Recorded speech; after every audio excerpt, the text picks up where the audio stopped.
Oh yes, this is the Hardcore Marketing Show. I'm Casey Cheshire, your host for this epic journey.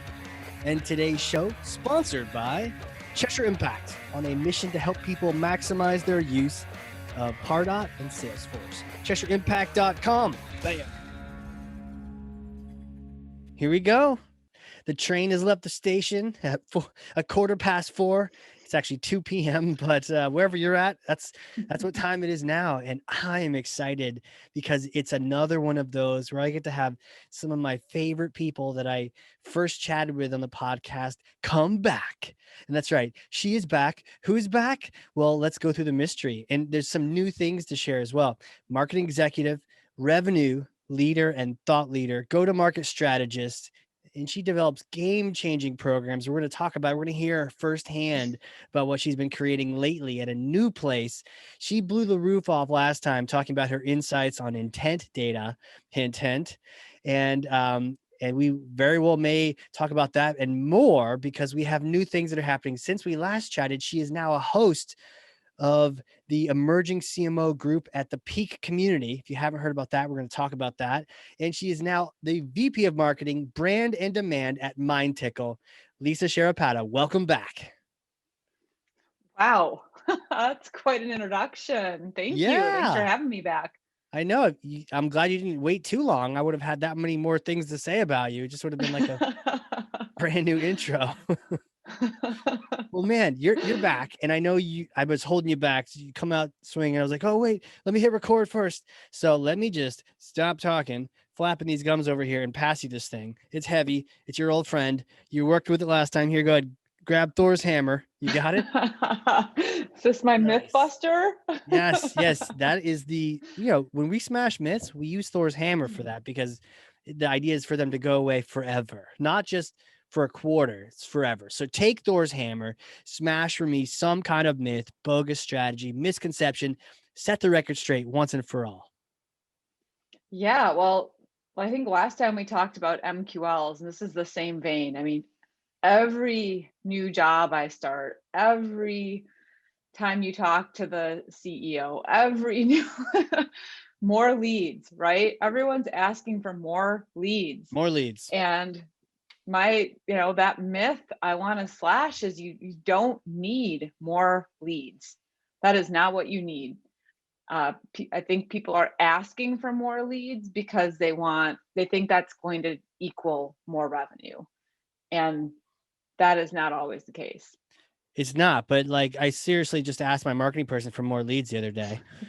Like not even realize, like I stepped out of the marketing hat to like put on a CEO hat and like not even thinking. I saw a report that said, "Oh, you got 9 leads." I'm like, "Cool. How do we get 18?"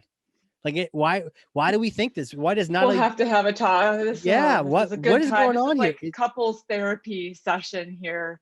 Yes, Casey, we need to fix that. is like individual therapy, or do we have Christina join as well and we kind of work it out? Well, you let me know. I mean, okay. I can talk to her after this. She's probably a little traumatized. Probably needs more help dealing with me than anything. So yeah, this is common. The idea of just more leads. I mean, we could talk ABM all day, but we seem so preoccupied with, why are we so preoccupied? Yeah, again, I think the old school way of thinking, the mentality is more is better.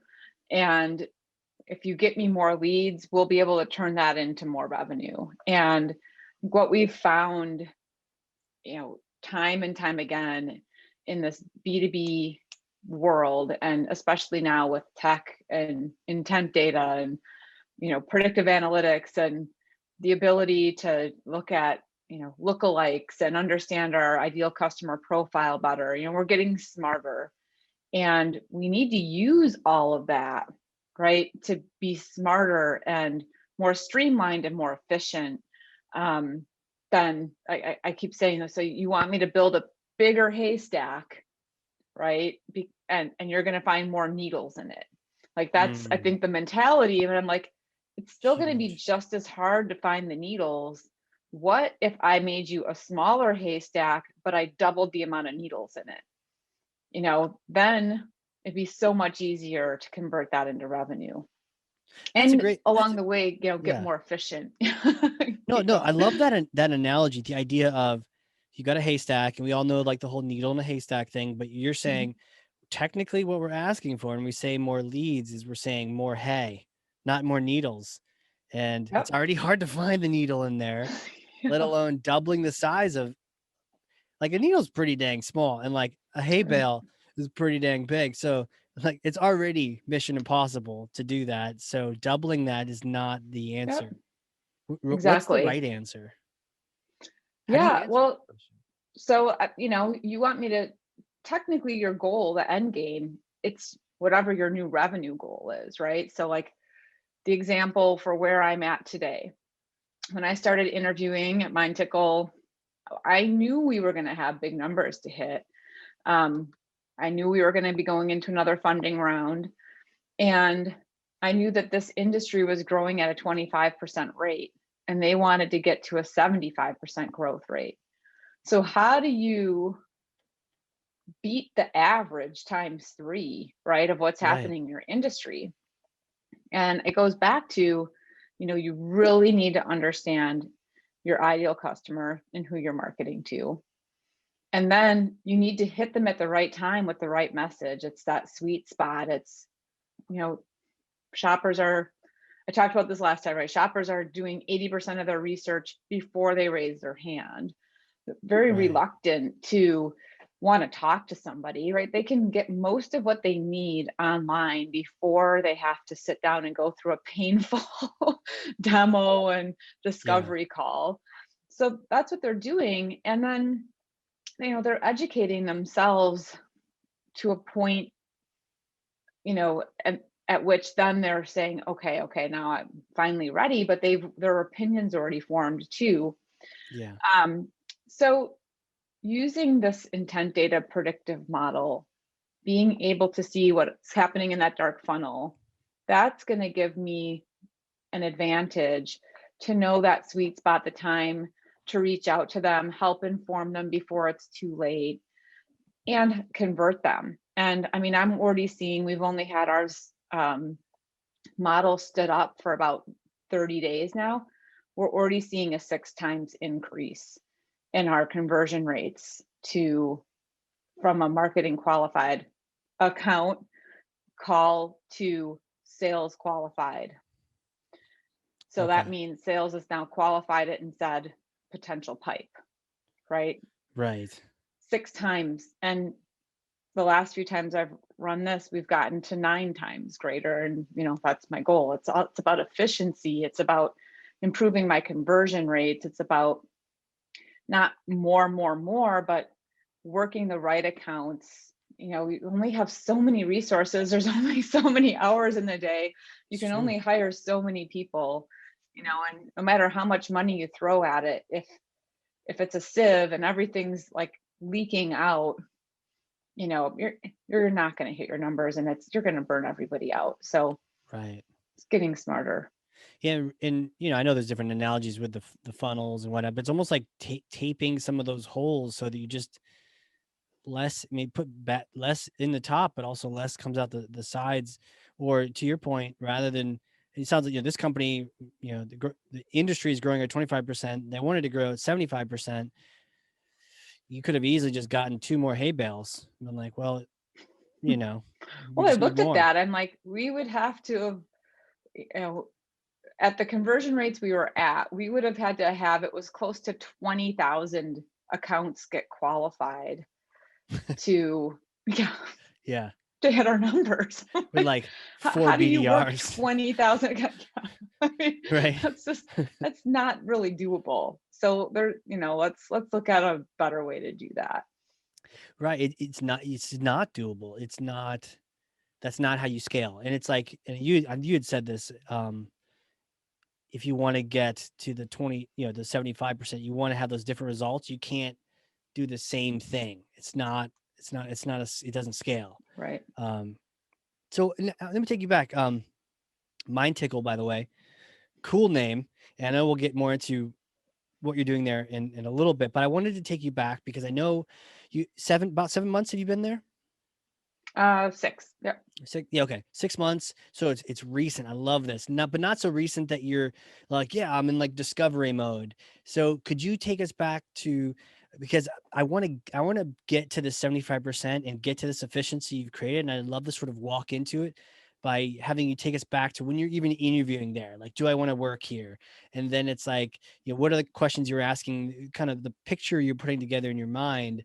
And then what were some of those initial things you did when you first started? Yeah.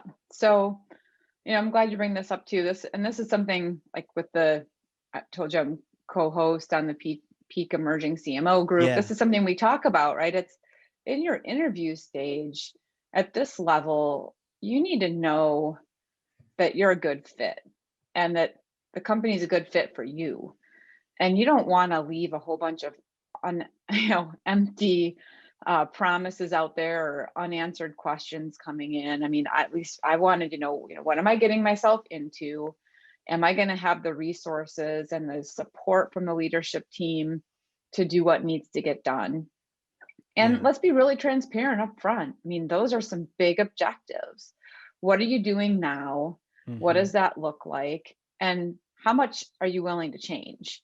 Because you're going to have to change something, or it's kind of that definition of crazy. Like, if you keep doing what you're doing, you're going to keep getting what you're getting. And if you keep doing that and think you're going to get a different result, that's crazy. That's like insanity, So right? Yeah, totally. you've got to be willing to change. And so those are the kinds of conversations we were having around what's currently happening, what's the current motion, um, how much, what are we willing to change? Are we willing to do these things? That's part one. And Yeah.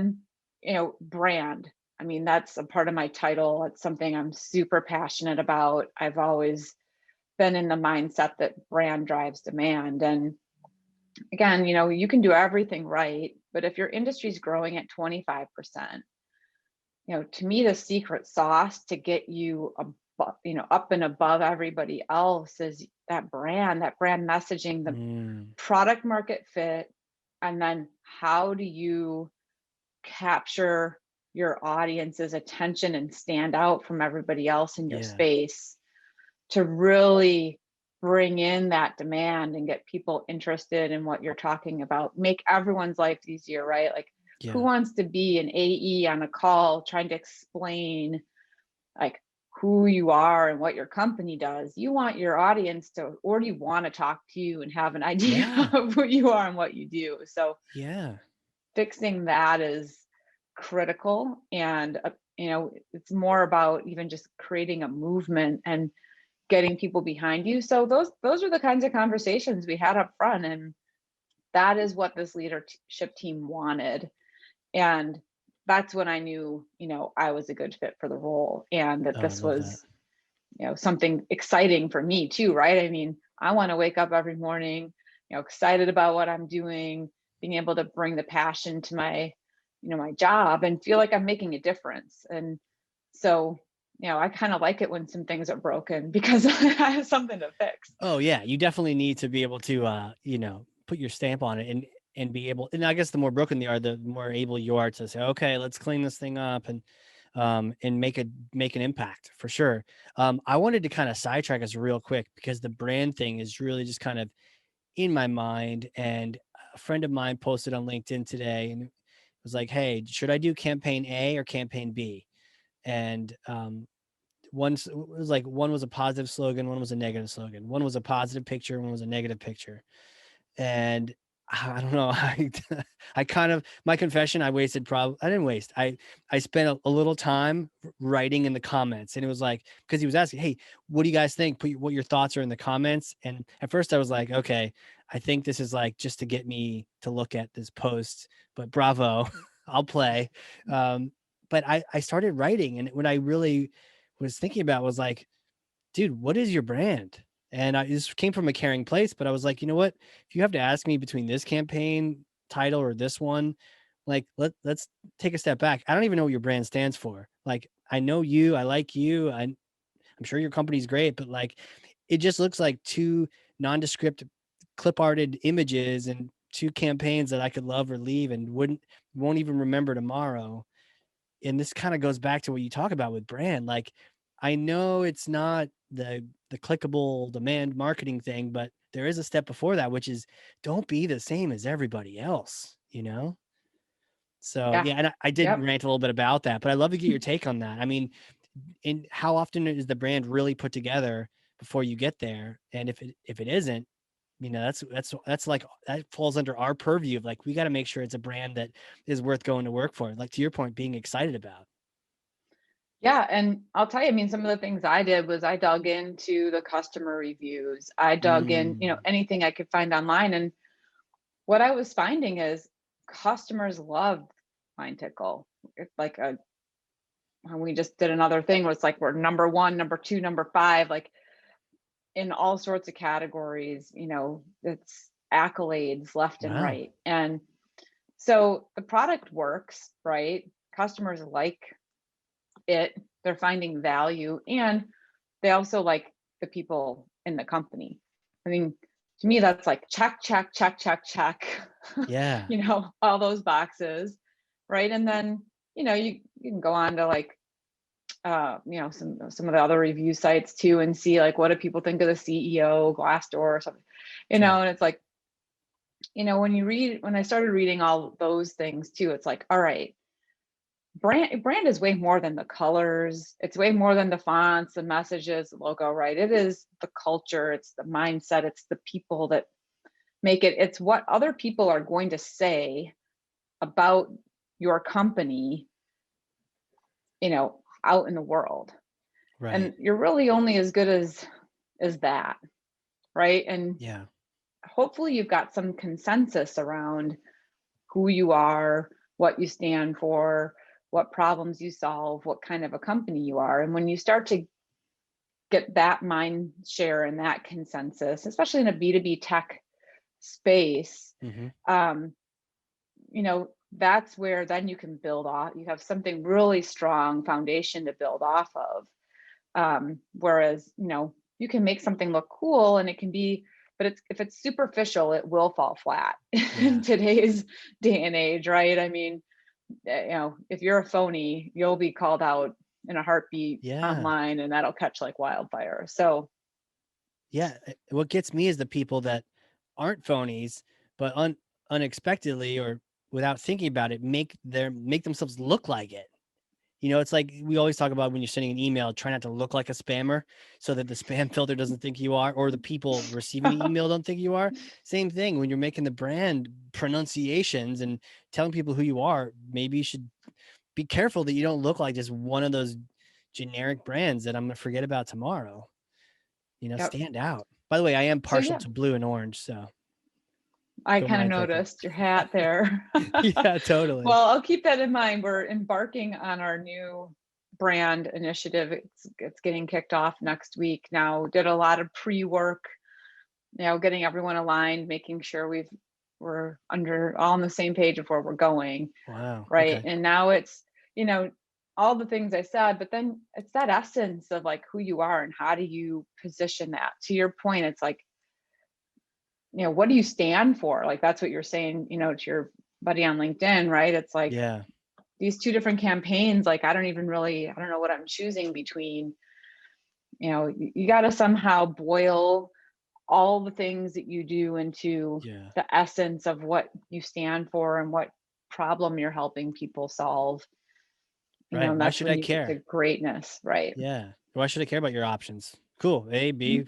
I wrote like C. I don't care. And the people that wrote A or B, like they probably don't care either. They cared enough to comment, but like, really, are they gonna buy? Yeah. So, um, let me take you back to before I sidetracked us on this amazing brand conversation. The idea of the interviewing, because I think a lot of people don't necessarily think about the good fit being a mutual good fit. And maybe it's just because the old school mentality is, or maybe it's like, oh, you know, I just got to get a job or something. And albeit make sure you get a job. But then when you really have the ability, you know, if you're blessed to be able to like, okay, I've got something, but I need to, is this right for me? Or the next step, maybe people are listening that what's the next step is like making sure it's right for you. And so I know you asked a lot of these questions, making sure there weren't unanswered questions.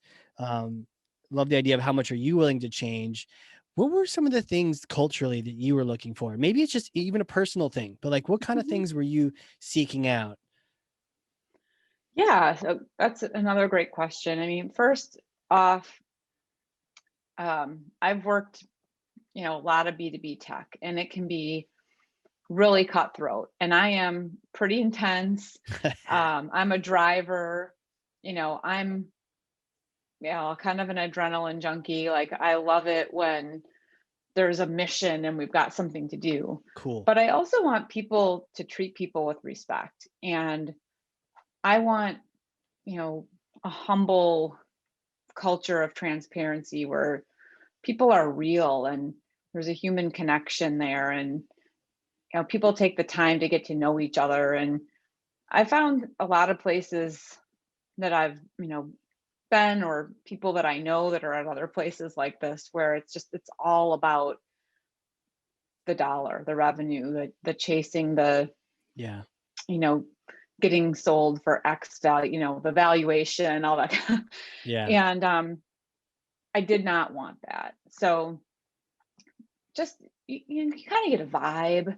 And when you ask questions around culture, and like the CEO is sending me, this cool video that they put together for Founders Day that they celebrate every year, and it's a global celebration and everyone parties together, Ah, whatever. cool. Yeah. And Yeah. and like how they did it virtually and sending me all this stuff on that, like those are the kind of things that I was like, yeah, this is the kind of people I want to surround myself with. I mean, I want people who are smart and who care and are passionate, but then it can go one of two ways, back to that whole like cutthroat, you know, kind of stab you in the back, do anything to get ahead mentality, or Yeah. we're in this together, let's work together. And Yeah. Super that's drippy definitely with what I found here. politics and yeah. And you know Yeah. what? Like your answer, I'm like, sign me up for that. I know what you mean. I worked at a lot of companies where we didn't have that. I once had a CEO when I asked him, like, what's our culture? He's like, well, we don't have one. And I had no idea what he was talking about at the time. I was just trying to learn, but now I realized he didn't know what he was talking about. But um, because you do, whether you're just not in control of it, I guess.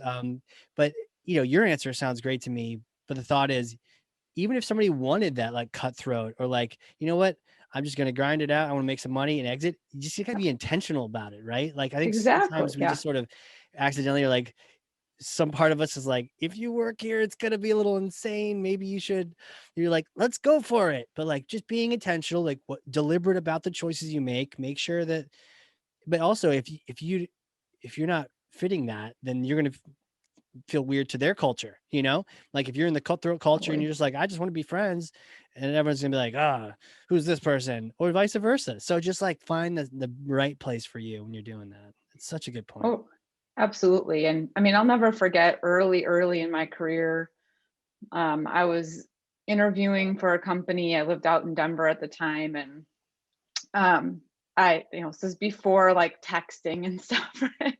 And Yeah. I called the office, and I was going to leave a voicemail, kind of thank you follow up for someone. I intentionally called at like 7 o'clock at night, thinking they won't be there, and I'll leave this message, which was part of my plan. And they answered.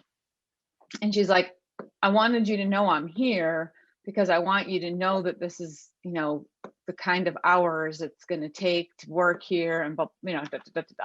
Crap. And at that point, I was before kids, and I was like super ambitious, and I'm like, sign me up. It Sign me doesn't, up. like, that Cool. does not scare me. Right. But today, if someone were to be like that, I'd be like, hey, look, you'll get 110% from me, and I will work whenever I need to work to get stuff done. But you got to give me some balance in my life and let me kind of navigate that. Right. And that's Yeah. something that's important to me. And that's been important to me I mean, I've actually been working remotely for 10 years, Wow. since, my kids were, old enough to kind of do their own thing, but I needed to be around.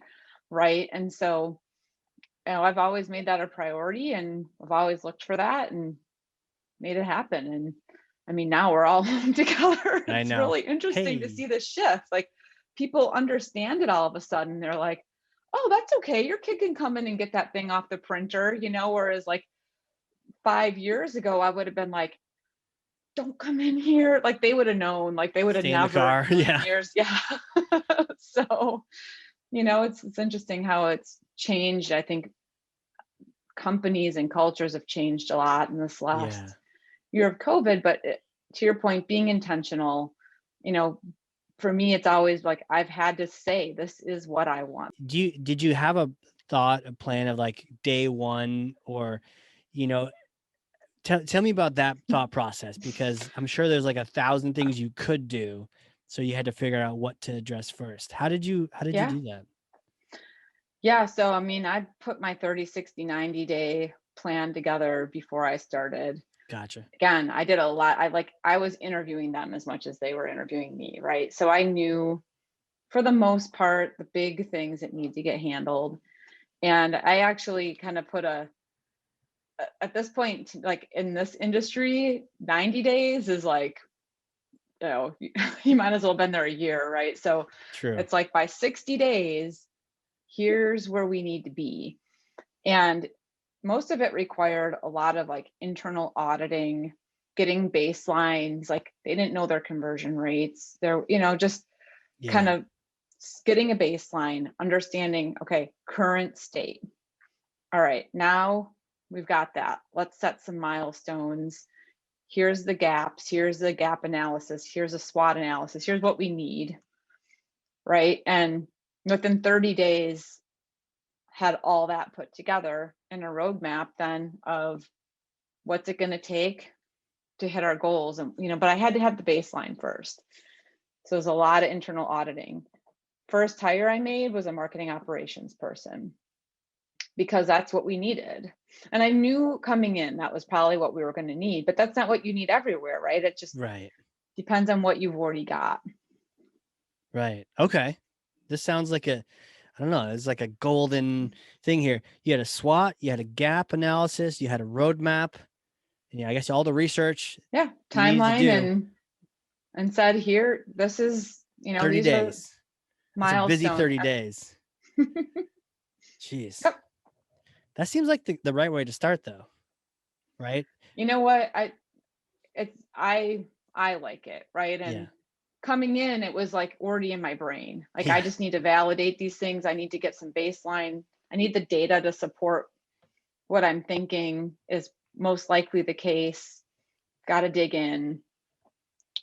Once I had that, is like I already know what it's going to take to like stand up ABM. I've done it before. I know what it's going to take to put these operational things in place. I know what it's going to take to rebrand. Although I will say, you always hit road bumps. Like our leadership team was totally behind the rebrand. But once I started doing the stakeholder interviews for it, realized like we have 3 co-founders still in leadership roles here, including the Interesting. CEO. They're not all on the same page, and they thought they were. Right. Right. So you start to identify those gaps. And then it's like, all right, now let's do some workshops here. That wasn't in the original plan, but we need them, or got Mm-hmm. to get aligned first. So, some of those things come up too. Got it. So you have these tools in your tool belt where you're like, okay, gonna find out what's needed, and things start to surface. Okay, I know I got to take an ABM approach, because there's no way I can just put more money into the hay bales. I got to be smarter about this, Right. operationalize things. So we again increase those ratios so that we're selling what we're bringing in, and then the rebrand, the approach to it. Did you now? Here's a question: did you redo the website within the first 30 days? We did the homepage. Okay, fair enough. But again, that had a really high bounce rate, and it just did not a lot of clarity. I was like, okay, low hanging fruit. I know we're going to rebrand, but at the very least, our homepage needs to make sense, get some more clarity there. And then what we've been doing instead of like every other page on the website is we're building landing pages for campaigns. Yeah. So we're driving people to very specific Smart. things instead of boiling the ocean. The websites, actually in parallel will be getting work done with the brand. So See, yeah, and that makes being sense. audited, yeah. Yeah.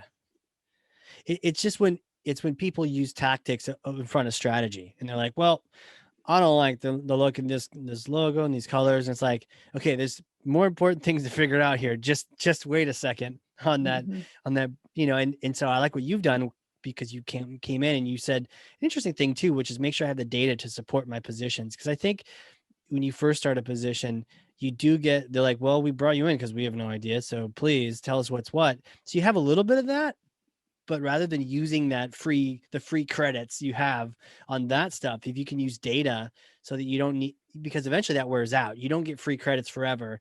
6 months to a year in, they're like, okay, you're not new anymore, you don't get to just do anything. You need to prove it. And so you right away were like, I need to prove this with data so that I'm showing that I'm being responsible, not just sort of shooting from the hip. Well, right. And to your point, 6 months down the road, how do you show you've made an improvement if you have Mm, no benchmark? right. And some places the benchmark's already there for you and there, it's already being measured, right? But in this case, there was some information, but it wasn't the things I wanted to be mentioned. It was more leads, right? Right. That was the benchmark. I'm like, there's a whole lot of other factors that we just talked about. Yeah. Let's get those benchmarks. Right. Smart to get those now, because if all they're looking at is the hay bales, but you've dramatically increased the conversion rates, people may not even notice that. They'll feel it, but maybe they'll attribute to sales or just the luck or the wind blowing deals in from the east or something instead of actually, yeah, we got smart. We Yep. increased the conversion rates deliberately. So that's interesting. I'm definitely noting that right away at the very beginning, almost like if you were a consultant coming in to do business with someone, you're saying, okay, what are the baselines in terms of data that I need to track now so I can show the delta, even 6 months later.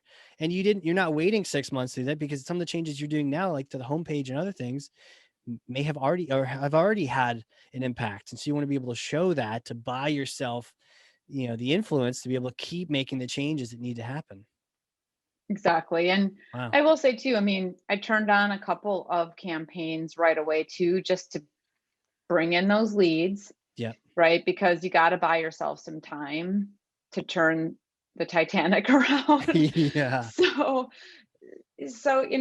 getting some quick wins, that was something we talked about. That was something I talked about with the CEO every week. Like, what are your biggest pain points? What are your 3 biggest problems that you need solved? And digging in a little deeper, right? It's not really the leads, it's really the revenue. But what are some of the big, things I can win right away to make that good first impression? What do people need to see? And Yeah. so finding the right balance between, uncovering every rock and delivering is important too. Yeah, the balance there. So if I were to follow up on that very initial conversation, where even I'm saying, how do I get more leads, or the stakeholders are asking that, how um either how do you respond to the people asking for them, or what actions do you take? What do you do when you're being asked then for more leads? You're being asked for more hay, not for needles. How do you respond to that? Yeah. So, I set up meetings I interviewed with the CRO a couple times before coming in. So he and I were pretty aligned. Then I set up meetings with the RVPs of each region and really dug into like, what are their challenges? What are they getting now? What's current state? Mm-hmm. What do they think they need from marketing? Just again, give them a chance to even be heard. Let them vent, right? Take it all in. And then I'm processing it. And then combined with that and some data to back it up, it's like, all right, I heard you. Sounds like the bigger picture problem is really this though, and here's the data to support that Mm. thinking, and here's what we're going to do to solve it. These are my ideas. Let's talk through it. Are you on board? Can we, what do we need to make this pivot? So I'm bringing in technology, then we're switching to an account-based marketing program. That's marketing and sales. That's, I call it account-based experience. I mean, it's everything we're doing is we're going after accounts, not leads. And part of that too is I say, you have account executives, they're not targeting leads. They know they have multiple, decision makers on every account that they have to win over. So basically it's marketing making a change to align with what you're already trying to do. And I think when you start putting things in language that sales can understand, that makes sense to them, and you're showing that like really marketing's making more of a change than they are, that helps a lot too. You're aligning to what they're already trying to do. That's important. And what an interesting point. They're called account executives. And they're not called lead executives. Exactly. So I mean, that's already what they've been doing, all along. I think somehow there's this disconnect, and everyone felt it and everyone talks about the disconnect between sales and marketing, but I don't think it's been till, maybe the last 5-7 years or so where marketing has really started to pivot towards this account-based approach. And I mean, still it's in its infancy, for sure, in a lot of places. So to just sort of really smash that to death, you're focusing on that outcome, you're focusing on the close one deals. Is that really, if you had to look at one measurement, regardless of what everyone else is looking at, are you looking at like close one deals, the pipe? What kind of metrics do you look at, or what's like the key thing that says you're doing what you should be doing? Well, I mean, it is kind of all of the above. I have a revenue dashboard that now my awesome new operations team's built, right? Where I'm looking at the conversion rates. Well, first of all, I'm looking at my ICP fit. So are the accounts we're working matching to our ideal customer profile? Because there's a lot of old habits there I need to change. We know what our best accounts look like. And I've gone all the way through to working with customer success on that. Like, where do we have our highest attrition? Right? I mean, we might be able to close more small size companies faster, but it's a lower ACV and a higher attrition. So is that really our ideal customer? No. So we did a lot of work there, and we've identified 5 categories and ranked them of our fit. So I'm looking at that. Then are those sort of your generic categories of like location, size, industry, or what kind of, when you think about, because ICP is one of those like elusive things, I think, for people. It is. And for us, I mean, I don't feel like we're mature enough to get too much more beyond the 3 things you just said. It's employee size, because we're selling sales enablement. Some of it's sales size. Industry is important to us, and some industries are much more advanced in this thinking around enabling your teams, and it's all of your customer facing teams, not just sales, and than others. So industry matters for us. And location, and part of it's just where we're set up right now too. We're expanding in EMEA. We've got some APAC support, but primarily we're US. So that makes a difference as well. And we're not set up, like, even our technology like doesn't have an Asian like language translation component to it, right? So there's things like that. So that's a really good point. Yeah. Do you even have the language capability for the regions you're dealing with? And are they okay with English, or they prefer, like, you need to have some transliteration happening here? And that should go into the peak. Or not the peak. We'll get to that next, but the ideal profile, ICP. Right. Yeah. Wow. Yeah. And so then it's conversion rates from there. It's what percentage of my marketing qualified leads or accounts are turning into sales qualified opportunities? Yeah. And what percentage of those opportunities are turning into closed won? And, we had a very low conversion rate last year. So the goal, I've got goals, milestones set up quarter by quarter for improvement. And some of it will be the brand that's going to help with that, because it's that messaging, it's the clarity, it's helping people understand what you do early on, and that's going to make it a much easier sell later on. But also it's working the right accounts, so back to that fit. So those are the Yeah. big things. I mean, I've on there, I've got MQL goals broken down by month.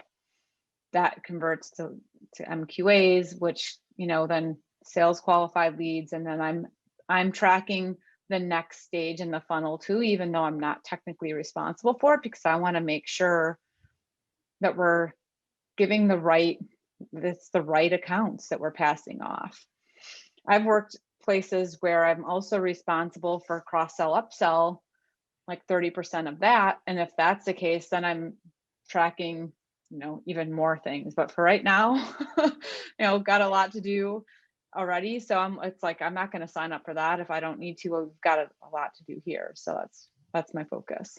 Cool. I got a lot out of that. Actually, I really appreciate you sharing that. For me, one of the answers was maybe you've established ICP fit, but let's build it into your process. So you're saying, do they fit? Don't they fit? Do they fit? Don't they fit? To really understand, who you're getting from different sources and just who is the audience. And then the second thing was the idea of having that dashboard to see the conversion rates and whether you own that step or not, to be able to see from a broader perspective, are we improving some conversion rates, and not being so focused in on the lead number or anything like that, but it's the full Well, right. process.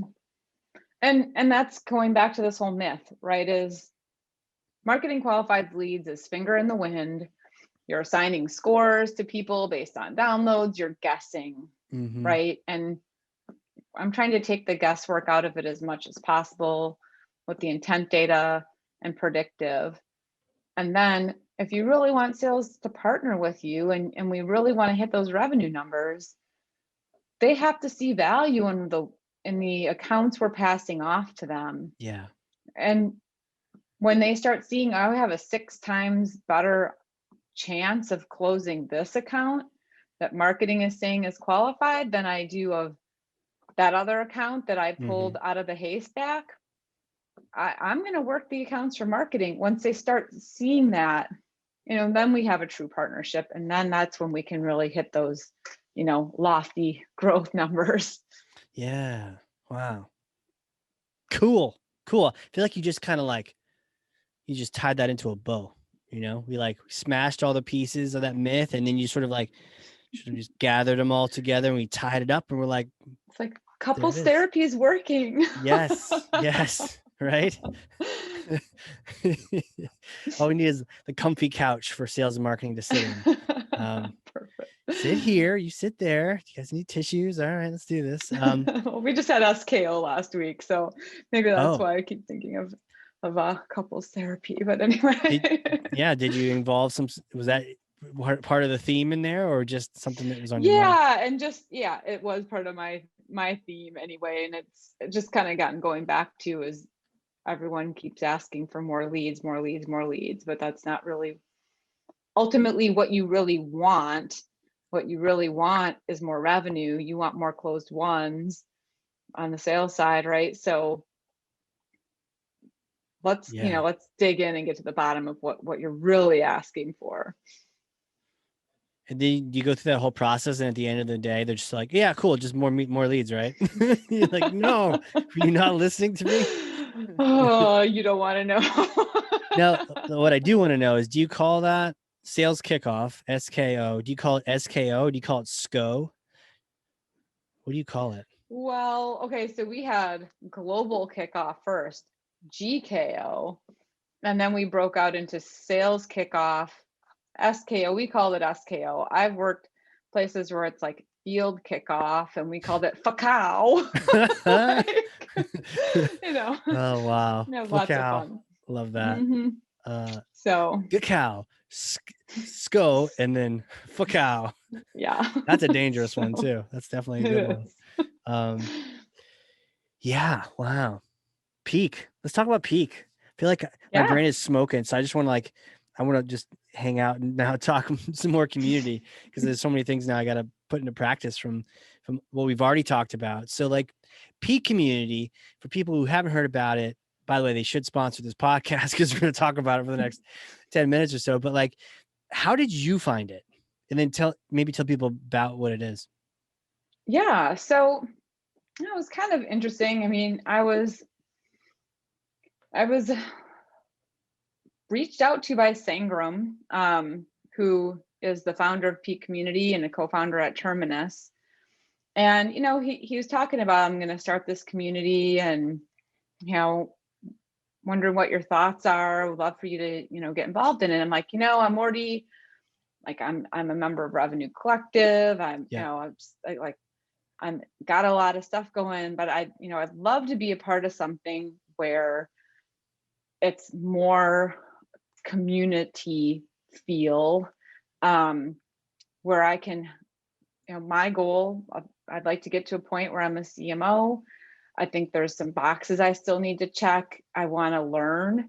I want to be able to have a say in what I'm learning about. I want to, be able to work with other marketers and kind of just Yeah. surround myself with great people and have it be a very collaborative environment. And so it's like that's exactly what we're trying to do here. And then we're going to have these circles within the community of people kind of leading groups of people that are in the same place trying to do the same thing, and we'll figure that out together. So then I became the host of the Emerging CMO Circle, and so now there was we have kind of this course that we take coming in, we kind of evaluate where we're at, but now it's kind of going through and it's like bringing in other CMOs or CROs and even CEOs and outside people who are experts on different topics. It could be speaking, it can be boardroom management, it can be how to build a team, just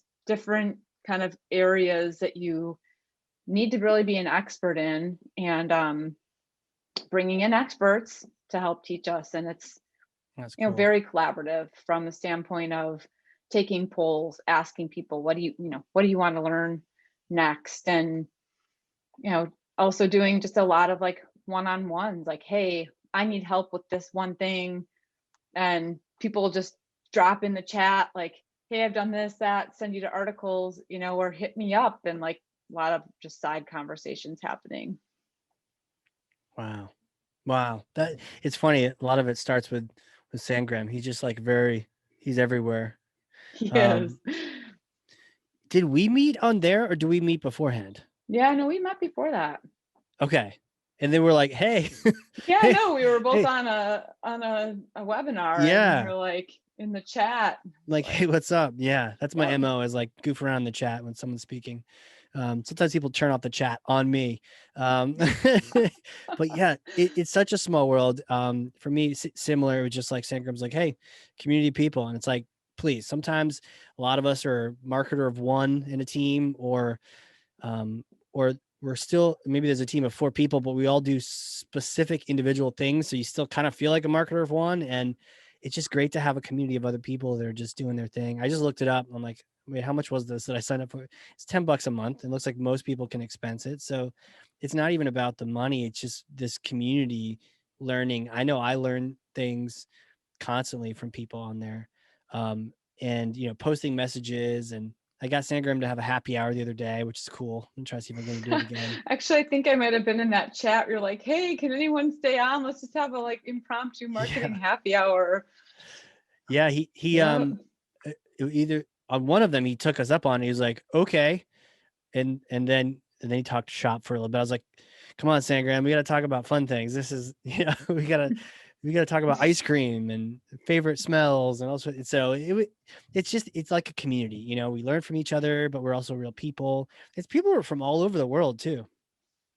Yeah, well, one of the things Sangram and I talked about is community is the new event. Can't travel, go see hook up with people. I mean, yeah, I think everyone, like for me, I'm in Chicago. Like I loved event season because I got out of the Midwest, got to go, someplace warm, nice, usually, and meet up with my peers Mm-hmm. and learn. And you know, now, yeah, you can learn on the webinars and you can learn, but you don't, where else are you going to meet up with your peers and like just hang out and get to know other people and expand your horizons a little bit and just get out of the day-to-day hustle and work that you're doing, but still your people. Right. And it's like, these are my people, and it's just a great group to hang out with and learn from, but also just like vent and throw stuff out there and brainstorm and all that too. That is so true. And you know what? You had this mind-blowing quote, community is the new It's a event. new event.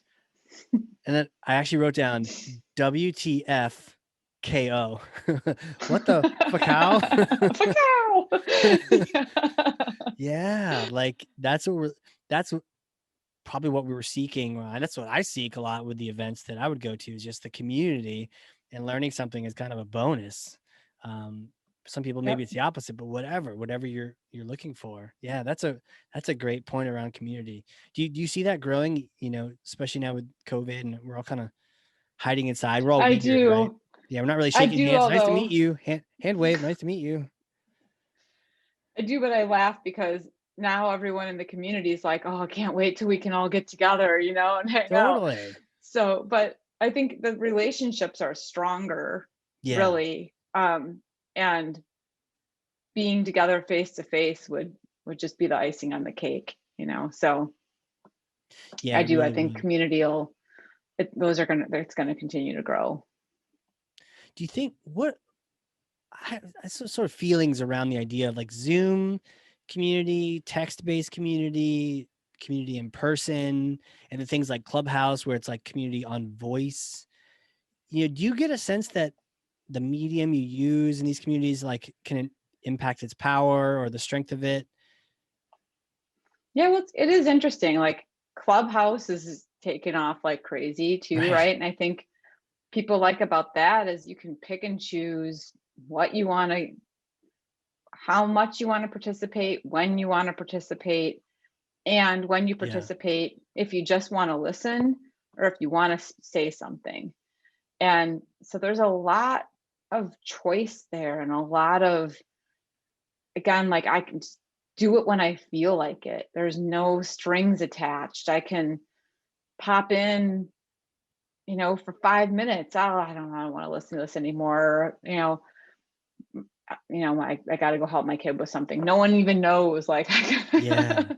or I can be a part of the conversation. And if it's something I'm really, passionate about, I will.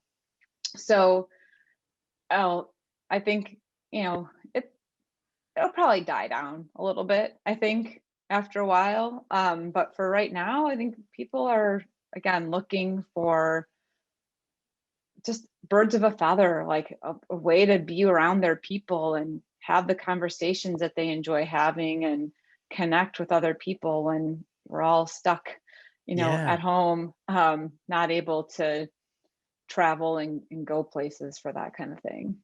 Right. Right. Just trying out different things. And so Hmm. yeah, it may go up, may go down depending on, right. So let's say they let everybody out, or we're all kind of out anyways now, but let's say sort of COVID clears up. Do we go back to the business as usual, or do you think there's some things that just are sticky? Like, does Clubhouse fall off the planet, but then remote work doesn't? And what's your forecast? Yeah. Well, so being in remote readiness, sales enablement tech company, I mean, been doing research on this and Yeah. paying attention, right? So I do not think we'll ever go back to Hmm. full on the way we were before. I think it'll slowly go back, but I think that companies have learned some things too that will help make them better. I mean, first of all, I can't tell you how many CEOs I have heard say, man, I never in a million years thought we'd be as productive, if not more productive, with everybody working at home. I was wrong. Like, Yeah.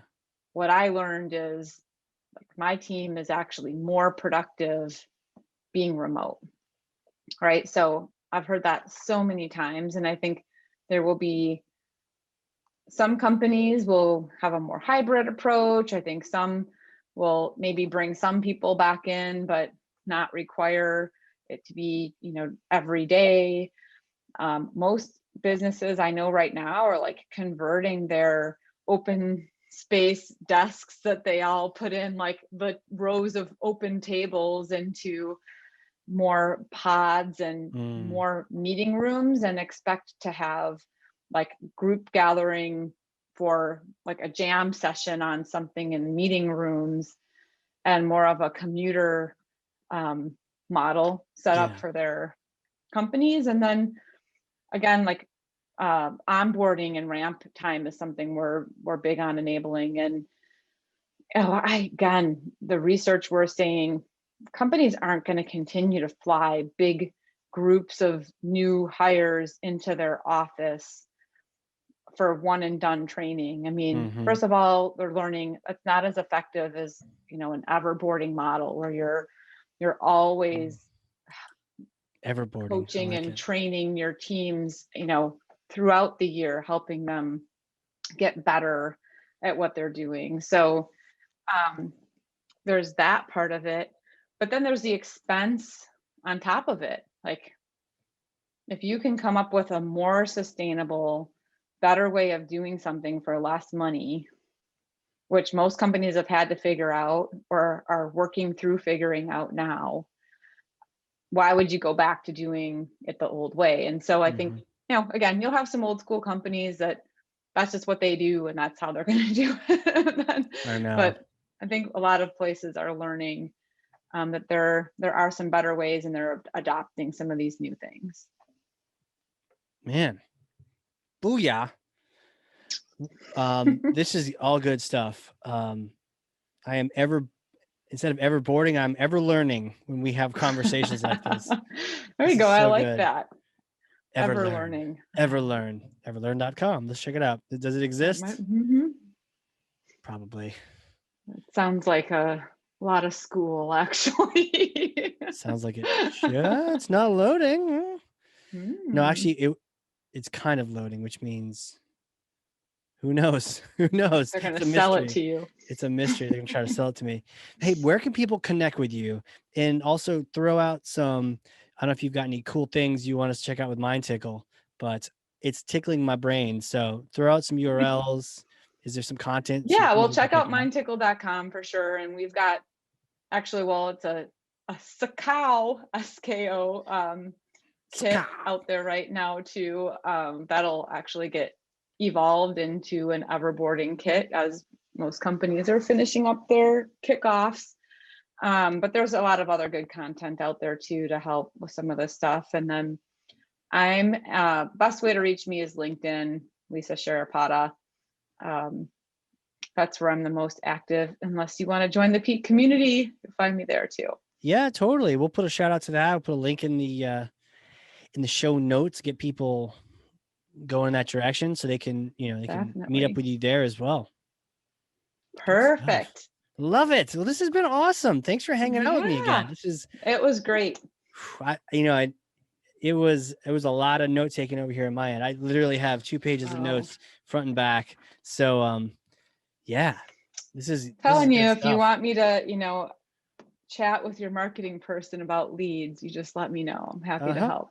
Well, shout out to Christina. She's amazing. And she may end up just emailing you right after this podcast. LinkedIn. All That's right. it. Thanks, That's it. Casey. Great to see you. Awesome. Well, thanks again. And for those listening, this has been the Hardcore Marketing Show. We will catch you all next time.